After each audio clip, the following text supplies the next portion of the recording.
Bonjour à tous, on se retrouve pour une mise à jour dans la Tesla, une mise à jour qui était très attendue. Elle paraît basique, hein, c'est la 2023.6.8. On a eu une point 8 il y a très peu de temps qui rajoutait la langue islandaise. Simplement cette fois c'est quelque chose qui est très attendu parce que vous savez que depuis novembre les Tesla sont livrés sans capteur à ultrasons, donc il n'y avait plus du tout d'aide au stationnement, plus d'indicateurs visuels ni sonores. Donc là, c'est enfin de retour après plus de 4 mois d'attente. Donc vous voyez que le Tesla Vision, hein, maintenant, ça sera basé sur les caméras. L'ordinateur va utiliser les caméras pour détecter les objets.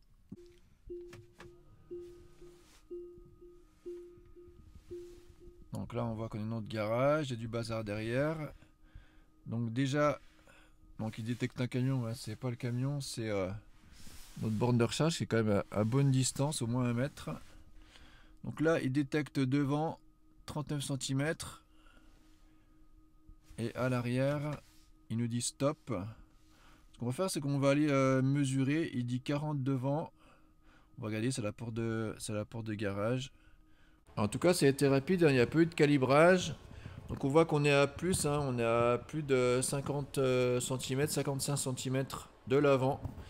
Donc il nous disait 40. Donc là, on a une petite marge.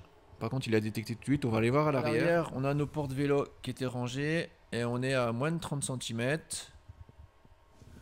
Donc il nous disait de nous arrêter. À l'arrière, on avait un vélo qui est garé à côté. On est à 30 cm. Donc voilà. Donc pour rappel, hein, on n'a plus de capteur dans notre voiture. On a reçu mi-novembre. Capteur à l'arrière et plus de capteur à l'avant. Normalement, il y avait des capteurs ici. Voilà. Il n'y en a pas non plus là. Voilà, on va se garer sur un parking. Je vais vous faire vivre un petit peu en live la découverte du système, hein. Vous allez sûrement découvrir beaucoup de vidéos qui seront faites sur ce Tesla Vision.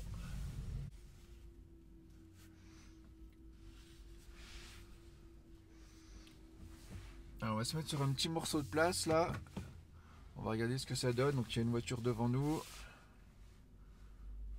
On se gare comme si on n'en avait pas. Radar. Là, on voit le flux ici. Voilà, les indications en centimètres.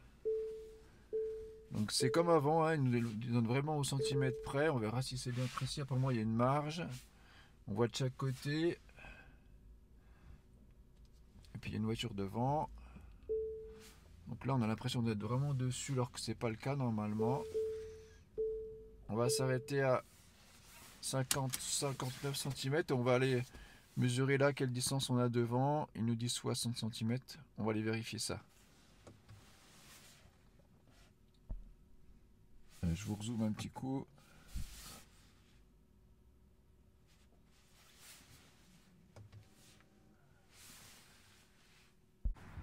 Voilà, donc sur le côté gauche, il nous indiquait qu'on était vraiment à ras. Là, il y a vraiment encore de la marge.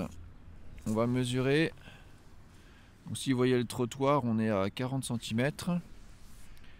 Et devant, c'est vrai qu'on est assez proche. Il nous disait 60 cm, 55-60. On va regarder ça. On est moins en fait. Là devant, on est à 30 cm. Ouais, au plus proche, on est à 30 cm. Et de côté, on va voir. Là, au plus proche, on est à 65 cm. Donc devant, il nous indique plus alors qu'en fait, on a moins. On va vérifier ça, puis on va se mettre en marche arrière pour voir ça. Donc là, vous voyez, on n'a pas bougé, il nous indique 65 cm. C'est pas le cas, on a moins en fait. Donc on a moins. Donc on va pas essayer tout de suite de se rapprocher, on va essayer déjà de faire dans l'autre sens. Donc là on va se garer au même endroit mais en marche arrière. On va voir si on a des indications sur la caméra ou vraiment que là. Donc là on n'est pas dans le... Donc, à l'avant on a les distances. Donc là on voit qu'on a les indications de la voiture qui est à l'arrière à gauche.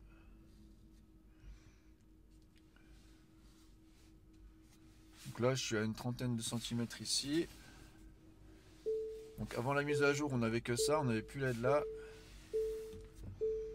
Donc on a le retour des bips sonores qu'on n'avait plus. Voilà avec la caméra. Donc là il nous dit de nous arrêter. Si je avance un peu. Donc 80 cm. On va voir comment il arrête. 50, 39, 38. On va voir à quel moment il indique plus la distance, mais le stop. Voilà, donc en dessous de 30 cm, il indique le stop. Donc là, on s'arrête et puis on va aller mesurer à combien on est. Voilà, donc là, il nous indiquait de nous arrêter. On était à 30 cm. On va regarder. Et là, bah, on est plus. On est à 50 cm. On est à 45-50 cm. Donc là, on avait 15 cm de rab. Donc tant mieux. Donc ça sera vraiment à appréhender, un nouveau système à appréhender. Vérifier qu'il soit toujours réglé pareil, soit optimiste, soit pessimiste, mais il faut que ça soit toujours la même chose. Donc ça, on verra à l'usage. Surtout, bah, faites attention au début. Et puis on verra, on vous fera différents tests. Vous verrez sûrement beaucoup de vidéos là-dessus. Mais en tout cas, bon, ça fait sûrement beaucoup plaisir à certains de retrouver. Nous, on avait une voiture avec capteur, donc on avait l'habitude du gabarit. Par contre, les gens qui reprennent par exemple un modèle Y, voilà, ça devait vraiment être plutôt galère. Donc en tout cas, ça fait plaisir de retrouver ces aides. C'était quand même assez anormal de plus les avoir. Donc voilà, c'est arrivé sans tambour ni trompette, à une petite mise à jour simple. Mais voilà, c'était vraiment attendu. C'est une grosse semaine avec le retour des parrainages, les kilomètres gratuits dans les livraisons. Voilà, stop. On va aller voir devant à combien on est. Voilà, donc là on a vraiment de la marge. On est à plus de 60 cm. Par contre, on a le trottoir qui est à 55 cm. Donc là, il nous a mis 30 cm de rab. Donc on verra un petit peu s'il y a un calibrage peut-être qui se fait au fil du temps. Là, c'est vraiment la découverte en live. On se verra si on a un petit calibrage. C'est possible qu'il y ait un calibrage. Donc bah écoutez, je vous souhaite à tous de recevoir cette mise à jour rapidement pour ceux qui en ont besoin. Dites-nous pour ceux qui ont des capteurs, voilà, s'il y a des changements aussi avec cette mise à jour, pour ceux qui avaient des capteurs et l'ancienne aide. Est-ce qu'ils vont désactiver les capteurs? Est-ce qu'ils vont s'appuyer uniquement sur Tesla Vision? A priori non, hein, les capteurs seront des données supplémentaires, mais voilà, à suivre en tout cas. Merci de nous suivre, pensez à vous abonner et à bientôt.